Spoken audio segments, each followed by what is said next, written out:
183 గజాల 3BHK villa కేవలం 25 లక్షలు మాత్రమే. నమస్తే, నేను విజయ్. తెలుగుదేశం పార్టీ యువగలం నవశకం బహిరంగ సభ తర్వాత నెక్స్ట్ మాస్టర్ ప్లాన్ ఏంటి? ఇప్పటికే జనసేన పార్టీ అధినేత పవన్ కళ్యాణ్తో కలిసి అనేక సమావేశాలు నిర్వహించినటువంటి ఆ పార్టీ అధినేత చంద్రబాబు నాయుడు నెక్స్ట్ ఎలాంటి వ్యూహ రచన చేస్తున్నారు? అలాగే వైసీపీకి సంబంధించి కూడా అభ్యర్థుల ఎంపిక ఇప్పటికే స్టార్ట్ అయింది. కొన్ని చోట్ల అభ్యర్థుల ఎంపిక కూడా పూర్తి జరుగుతుంది. అయితే ఇంకా కూడా తెలుగుదేశం పార్టీ ఎందుకు మౌనం వహిస్తుంది? దీని వెనక ప్రత్యేకమైనటువంటి వ్యూహం ఏమన్నా దాగి ఉందా? దీనిపై మనతో మాట్లాడడానికి తెలుగుదేశం పార్టీ అధికార ప్రతినిధి శ్రీనివాస్ చౌదరి గారు లైవ్ కాల్లో ఉన్నారు. నమస్తే చౌదరి గారు. నమస్కారం సార్. తెలుగుదేశం పార్టీ ఎందుకో కాస్త వెనకడుగు వేస్తుంది. దీనికి ప్రత్యేకమైనటువంటి వ్యూహం ఏదైనా ఉంది అనుకోవచ్చా? ఎందుకంటే ఆల్రెడీ యువగలం పాదయాత్ర ముగింపు కార్యక్రమం బాగా సక్సెస్ అయిందనేటువంటి జోష్లో నాయకత్వం కావచ్చు, కేడర్ అంతా కూడా ఉంది. కానీ ఈ టైంలో ఇప్పుడు యాగాలు చేయడానికి ప్రత్యేకమైనటువంటి కారణం ఏదైనా ఉందా? మొదట మీకు సుమంటి ప్రేక్షకులకి నా తరపున తెలుగుదేశం పార్టీ తరపున మొదట నమస్కారాలు. రాష్ట్రంలో జనవరి 27 ప్రారంభమైనటువంటి యువగలం నిన్నటి వరకు విశాఖపట్నం తాకి పెద్ద ఎత్తున విజయోత్సవ సభలు జరుపుకోవడం జరిగింది. ఈ వేదిక పైన అందరూ పవన్ కళ్యాణ్ గారు కానీ, బాబు గారు కానీ, లోకేష్ గారిని పాల్గొని ప్రతిపక్షాలు ఏ విధంగా ప్రజల వైపు నిలబడుతున్నాయి, మా యొక్క అజెండా ఏంది, మేనిఫెస్టో ఏంది, రేపు జరగబోయే ఎన్నికల్లో ఎటువంటి జాగ్రత్తలు తీసుకోవడం పైన బహిరంగంగా వారి అభిప్రాయాలు తెలియజేస్తారు. అదేవిధంగా జగన్మోహన్ రెడ్డి గారు అధికారంలోకి వచ్చిన తర్వాత ఈ రాష్ట్రం ఎటువంటి పరిస్థితుల్లో అప్పులు ఉబ్బులేకి ఎరుక్కునింది, ఎన్ని బాధలు పడతా ఉంది, ఈ బాధలు ముఖ్యమంత్రి, పట్టణ ముఖ్యమంత్రి, భజన ముఖ్యమంత్రి చేస్తున్న పరిణామాలు రాష్ట్రంలో ఎటువంటి దుర్మార్గమైన దుర్భేద్యమైన సమస్యలు తీసుకొచ్చి పెట్టాయని స్పష్టంగా కనపడతా ఉంది. సో ఇప్పుడు ఏదైతే Telugu Desam party Janasena joint action committee decision వచ్చిన తర్వాత already block buster movie release అయిపోయింది కదా. వైఎస్ఆర్సీపీ సినిమాకి ఎక్స్పైరీ డేట్ కూడా పడిపోయింది.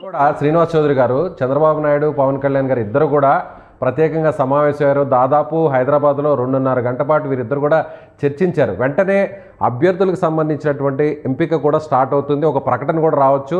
కనీసం క్యాడర్ కావచ్చు, అలాగే పార్టీలో ఉన్నటువంటి నాయకత్వానికి జనసేన ఏ స్థానాల్లో పోటీ చేస్తుంది అనేటువంటి ఒక సంకేతాలు కానీ ఇన్ఫర్మేషన్ కూడా ఇస్తుందని అందరూ భావించారు. కానీ అనూహ్యంగా ఎందుకో మళ్ళీ మౌనం వహిస్తున్నారు.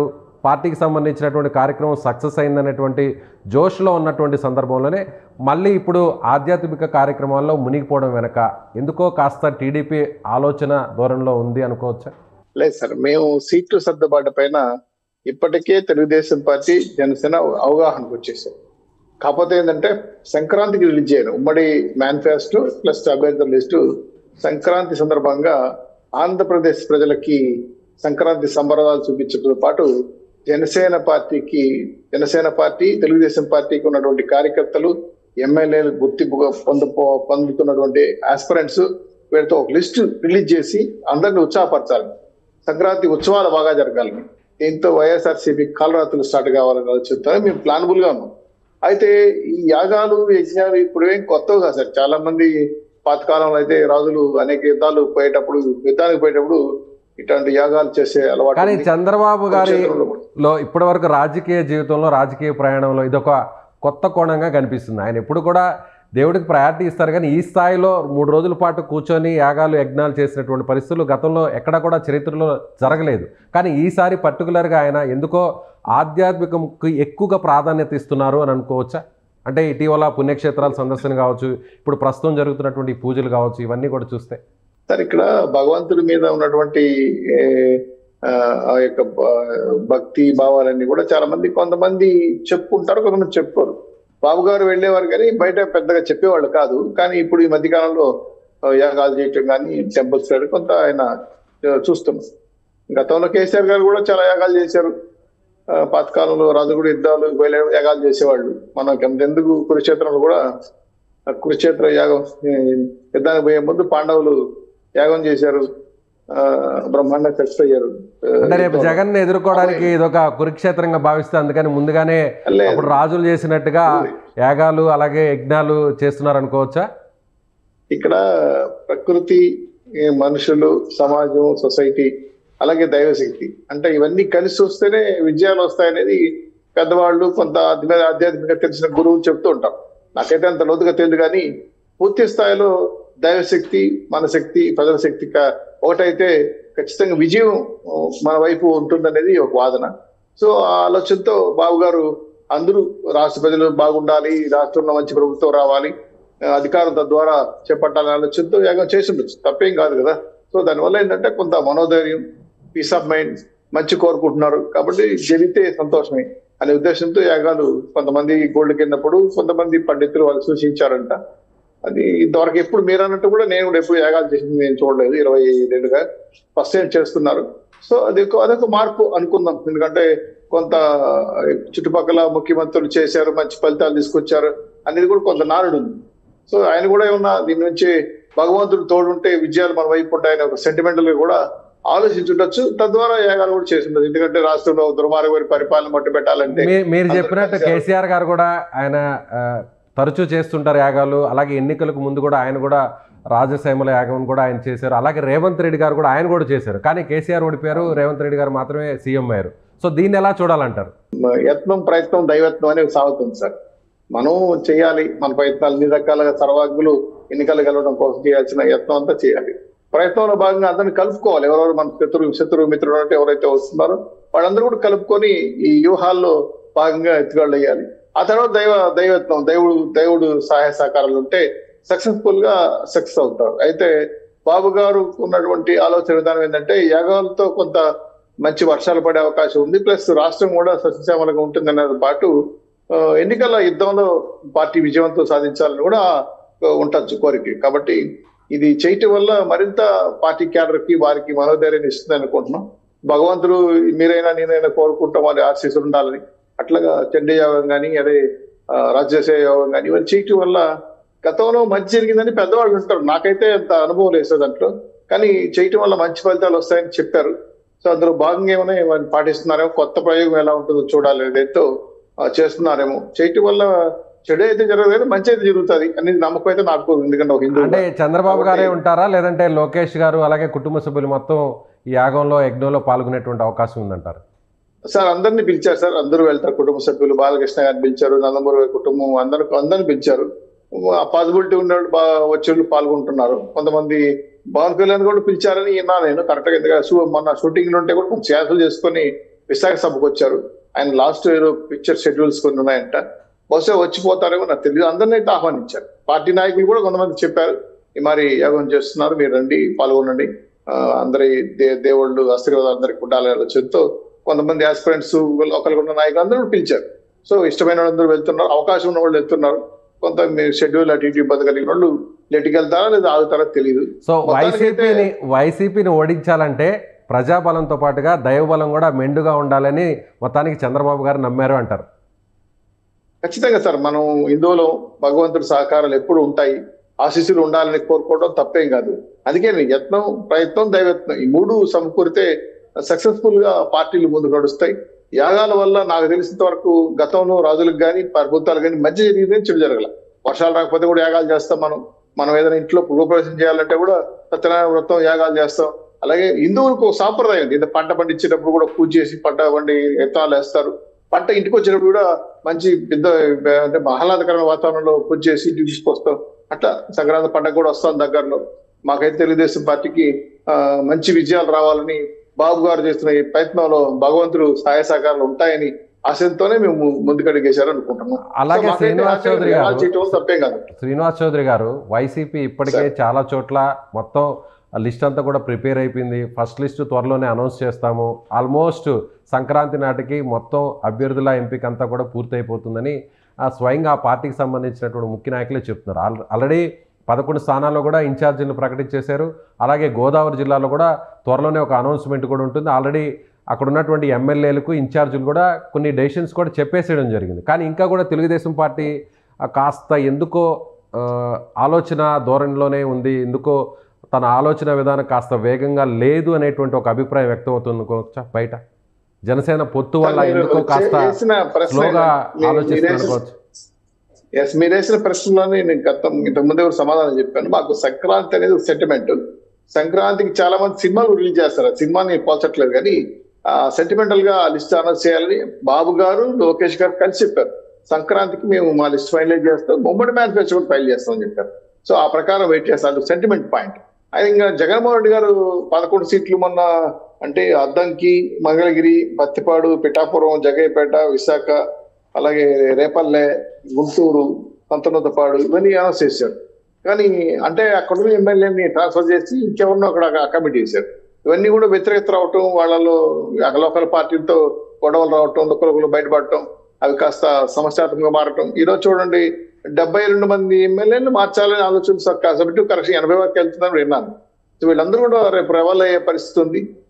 ఓట్లు ఎవరు చెల్లిస్తారు? వైఎస్ఆర్సీపీ ఓటే చెల్లిస్తారు. ఎందుకంటే వాళ్ళ మాజీ ఎమ్మెల్యేలు అంటే ఎమ్మెల్యేలు పనికిరారా? జగన్మోహన్ రెడ్డి గారి విధానాలు పనికిరాలేదా? సీఎం గారి విధానాలు పనికిరాదు, సీఎం గారి పనికిరాదు తెలియట్లా.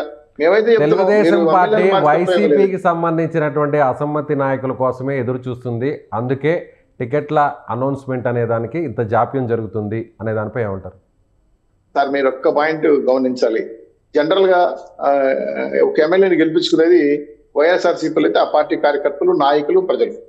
సో ఆ గెలిపించిన కార్యకర్తలు ఆ ఎమ్మెల్యేని అక్కడ కాకుండా ఇంకో చోటుకి మార్చారంటే అక్కడ ఆల్రెడీ ఎమ్మెల్యే ఉన్న వ్యక్తి వాళ్ళందరినీ బూస్టప్ చేసుకుంటాడు. ఎప్పుడైతే స్థాన మార్పిడి జరగడం వల్ల పార్టీలు వ్యతిరేకత రావడం అనేది ఒకటైతే, మీరు చెప్పిన పాయింట్ సార్, అక్కడే ఓడిపోతున్నారని తెలిసిన తర్వాత వాళ్ళు ఇంకో పార్టీలోకి వస్తే అంటే అక్కడ చలాన్ రూపాయి ఇంకో పార్టీ ఎలా చెల్లుతుంది సార్? సాధ్యం కాదు కదా. కాబట్టి మీ పార్టీలోకి వస్తే చెల్లుతుంది అనుకోవచ్చా? ఆ పార్టీ నుంచి ఒకవేళ మీ పార్టీలో గోడ దూకితే ఆ రూపాయి, ఆ నాణ్యం చెల్లుతుంది అనుకోవచ్చా? మేము 2 రకాలుగా ఆలోచిస్తున్నాం సార్. వైఎస్ఆర్సీపీలో బలమైన, శక్తివంతమైన, అన్ని రకాలుగా ఎదుర్కోవాలనే నాయకులు ఉంటేనే మేము వాళ్ళని తీసుకుని వాళ్ళ సర్వే పెడతారు. వాళ్ళ పైన ఆ సర్వే కరెక్ట్ రిపోర్ట్ వచ్చిందంటేనే అవకాశం ఇస్తారు. లేదంటే పార్టీ రావడానికి వ్యతిరేకం కాదు. మీ పార్టీలు ఎవరైనా రావచ్చు, చేరొచ్చు, పార్టీ సేవా కార్యక్రమంలో పాల్గొనవచ్చు. సీట్లు అయితే కన్ఫర్మ్ చేయట్లా. మీరు అన్నట్టు వాళ్ళు వస్తే వాళ్ళు కలుపుకొని ఏ సీట్లు ఇద్దామని వెయిటింగ్ మాత్రం లేదు sir. Already Janasena, Telugu Desam party అసలు మాకు కరెక్ట్ గా సీట్స్ అన్ని సెట్ చేస్తున్నారు. ఇంకెవటో ఏదైనా 1-2 ఏదైనా మేము తేగా ఎవరైనా మంచోళ్ళు వస్తే వాళ్ళ ప్రజలకు మంచి జరుగుతుంది అనుకుంటే అది అప్పుడు చూద్దాం. అంతేగాని ఇది జగన్మోహన్ రెడ్డి గారు అసమ్మతి వాదులకు గాలం వేసి పార్టీలోకి తీసుకొస్తే అంటే టీడీపీ వేవ్ పెరిగింది అని ప్రజల్లోకి చూపించే ప్రయత్నం చేయడానికి తెలుగుదేశం పార్టీ వ్యూహరచన చేస్తుంది అని అనుకోవచ్చా? సార్ ఇప్పటికే 80 వరకు వెళ్ళారు సంఖ్య. చాలా మంది తెలుగుదేశం పార్టీ బస్సులను కచ్చిపులేశారు. బాలినేని శ్రీనివాసరెడ్డి లాంటి వాళ్ళు జనసేన పార్టీలో కూడా అవకాశాల కోసం చూస్తున్నారు. వాళ్ళ బస్సులు కచ్చిపులేస్తున్నారు. అల్టిమేట్ గా జాయింట్ యాక్షన్ కమిటీ ఈ 2 లిస్టులు తీసుకొని డిసైడ్ చేసాం. తెలుగుదేశం బాలినేని శ్రీనివాసరెడ్డి గారు జనసేనలోకి వెళ్ళడానికి సిద్ధంగా ఉన్నారు అనేటువంటి సమాచారం ఏమైనా మీకు చెప్పారంటారా? జనసేన పార్టీకి సంబంధించి అధికారికంగా నేను చెప్పలేను, కానీ చర్చలు జరుగుతున్నట్టు మాకున్నటువంటి ఒక లొక్కలు బయట వస్తున్నాయి. ఎందుకంటే బాలినేని శ్రీనివాసరెడ్డి గారు జనసేనలోకి వెళ్ళాలని ఆయనతో మాట్లాడుతున్నారని ఒక సమాచారం, గోప్యమైన సమాచారం బయటకు వచ్చింది. అదే నేను దృష్టిలో పెడతాను. అంతేగాని కన్ఫర్మేషన్ అయితే నేను చేయలేను. ఎందుకంటే ఎవరు బలాబాలో శక్తులు చూసుకుంటున్నారు. ఆల్రెడీ బాలినేని శ్రీనివాసరెడ్డి గారిని మధ్యపద తెలవించడం, ఆయన గుర్తింపు లేకుండా ఇవ్వటం, ఆయన్ని బంధువైనా పక్కన పెట్టడం, జగన్మోహన్ రెడ్డి గారి మీద వ్యతిరేకత ఉన్నారు ఆ నియోజకవర్గం, ఒంగోలు ప్రాంతం అంతా. సో వాటి వల్ల జనసేనకి మేము వెళ్ళాలని అప్పుడే నాకు మంచి మిత్రుడు పవన్ కళ్యాణ్ గారు నేను అతన్ని మాట్లాడతానని ఆయన చెప్పిన సంఘటన మీకు దృష్టి తీసుకొస్తున్నా మళ్ళా. కాబట్టి ఇవన్నీ కూడా మా జిల్లాలో పెద్దిరెడ్డి రామచంద్రరావు గారిని ముఖ్యమంత్రి చేయాలని బెంగళూరులో ఒక పెద్ద గ్రూప్ నడుస్తా ఉందని ఒక వార్త వస్తా ఉంది. మన విద్యురెడ్డి గెస్ట్ హౌస్ లో 40 మంది ఎమ్మెల్యేలు ఉన్నారని. అలాగే ఉత్తరాంధ్రలో బొత్స సత్యనారాయణ గారు బీసీ ముఖ్యమంత్రి కావాలని ఆయనతో 30 ఎమ్మెల్యేలు మంత్రాలు జరుగుతారని ఇంకో దిశగా జరుగుతా ఉంది. వీళ్ళందరినీ పిలిచి తాడేపల్లి గెస్ట్ హౌస్ లో మాట్లాడిన జగన్మోహన్ రెడ్డి గారు బయటకు వస్తా, మీరు ఇప్పుడు ఎమ్మెల్యే అయ్యారు, ముఖ్యమంత్రి అయ్యారండి, నేను మీ నాన్నగారి నుంచి ముఖ్యమంత్రి 3 సార్లు అయ్యాను, మీరు నా సీట్ ఎందుకు మారుస్తారు, మీ పొరపాట్లవి, మీరేం పెద్ద గొప్ప, మీరు పెద్ద ఇదని బయటకు వచ్చి మాట్లాడుతున్న విషయాలను మనం చూస్తున్నాం. అల్టిమేట్ గా ఏదంటే జగన్మోహన్ రెడ్డి మీద తిరుగుబాటు ఎగిరిపోయింది. ఆ ఎగరవేయటం అని ఎక్కడికి వెళ్ళిందంటే ఆ పార్టీకి ఉనికి దెబ్బతినే పరిస్థితి తీసుకొచ్చారు ఆయన. అలాగే చివరిగా ఒక ప్రశ్న శ్రీనివాస్ చౌదరి గారు, ఇప్పుడు వైసీపీ దాదాపుగా మీరు చెప్పినట్టుగానే 80 స్థానాల్లో అభ్యర్థులను మార్చడానికి సిద్ధంగా ఉంది, సిట్టింగ్లు కూడా మార్చడానికి డిసైడ్ అయిందని మీరు చెప్తారు. ఆల్రెడీ దానికి సంబంధించినటువంటి ఆ ప్రాసెస్ కూడా జరుగుతోంది. అయితే తెలుగుదేశం పార్టీ గత ఎన్నికల్లో పోటీ చేసినటువంటి అభ్యర్థులకే మళ్ళీ టికెట్లు ఇస్తారా, లేదంటే మీరు కూడా వారిని మార్చేటువంటి యోచనలు ఏమన్నా ఉన్నారనుకోవచ్చు? మేము ఎమ్మెల్యేని, ఎంపీని ట్రాన్స్ఫర్లు పెట్టాం సార్, సర్వే చేస్తాం. నా శ్రీనివాస్ చౌదరి లేదంటే మీరు ఎక్కడ చోట కాన్స్టిట్యూన్సీ ఎన్నుకుంటే అక్కడ ఫలితాలు బాగుండి మీకు ఖచ్చితంగా మీకు గెలుపు గుర్రాల్లో మీరు ఉన్నారంటే మీకు ఇస్తారు. లేదంటే ఇంకా 1, 2, 3 ఏబిసి ప్రకారం ఇంకొకరికి ఛాన్స్ ఉంటారు. అంతేగాని మీరు వెళ్ళి పత్తిపాడులో ఉండండి, పత్తిపాడులో గుంటూరులో ఉండండి, గుంటూరు నుంచి రేపల్లి కొండ, రేపల్లి నుంచి వీటి ట్రాన్స్ఫర్లు పెట్టారు. ఎందుకంటే 7 చలాన్ రూపాయలు ఆల్రెడీ చెల్లుతుంది సార్. నాకు అర్థం కాలేదు. ఇక్కడ ఆల్రెడీ కార్యకర్తల నాయకులు అసంతృప్తి ఉంటేనే కదా నీకు వ్యతిరేకంగా ఉన్నారు. మరి మీరు తెస్తే మీరు ఎక్కడ ఇస్తే వాళ్ళే గెలుస్తారు. నాకు అర్థం కావటం లేదు. ఇది పెద్ద మెకానిజం. ఇది నష్ట నివారణ చర్యల్లో భాగంగా నేను తప్పు చేశాను, నా విధానాలు తప్పు తెలుసుకోవడానికి జగన్మోహన్ రెడ్డి ఒప్పుకోకుండా దాన్ని ఎమ్మెల్యేల మీద, ఎంపీల మీద నిర్దేస్తున్నాడు. ఆయన తెలివిగా చాలా క్లియర్ గా ఉంది. ఐపాక్ సంస్థలు కూడా చెప్పారు కదా, మీరు 80 మందిని మార్చాలని చెప్తే అది పెద్ద రెబల్ అవుతుంది, అది పెద్ద వాళ్ళ కుటుంబం అవుతారు, మీకే రెబల్స్ ప్రాబ్లం అవుతాయి, మీ ఓట్లు చీలిపోతాయి చెప్పి లెక్క చేసుకోవట్లే. ఎందుకంటే పక్కన మీరు కేసీఆర్ చూడండి, ఎంతమందిని మార్చారు? 7 మందిని మాత్రం మార్చారు. అన్ని అసెంబ్లీ సీట్లు 7 మందిలో కూడా చాలా ఇబ్బంది పడ్డాడు ఆయన మార్చడానికి. సిట్టింగ్లు మార్చేటువంటి చిన్న విషయం కాదు సార్. ఆల్రెడీ వాళ్ళు వెన్నుకొని ఉంటారు. చూద్దాం శ్రీనివాస్ చౌదరి గారు, మీరు అన్నట్టుగా ఒకవేళ సిట్టింగ్లు కానీ మార్చడం వల్ల వైసీపీకి నిజంగానే నష్టం కలుగుతుందా, అది తెలుగుదేశం పార్టీకి ఒక ప్రయోజనం కలిగే విధంగా కూడా మారుతుందా లేదనేది కూడా చూడాల్సినటువంటి పరిస్థితి. అయితే వచ్చే ఎన్నికల్లో అంటే అభ్యర్థుల ఎంపిక ఇప్పటికే ఆల్రెడీ స్టార్ట్ అయింది. జనసేన తెలుగుదేశం పార్టీకి సంబంధించినటువంటి ఇద్దరి మధ్య కూడా ఒక స్పష్టమైనటువంటి అవగాహన కూడా వచ్చింది. కొన్ని స్థానాలు కూడా పూర్తి స్థాయిలో ఇప్పటికీ డిసైడ్ కూడా చేయడం జరిగింది. వచ్చే సంక్రాంతి నాటికి అభ్యర్థుల జాబితాను కూడా అనౌన్స్ చేస్తామంటూ తెలుగుదేశం పార్టీకి సంబంధించినటువంటి రాష్ట్ర అధికార ప్రతినిధి శ్రీనివాస్ చౌదరి గారు చెప్తున్నారు. Thank you so much.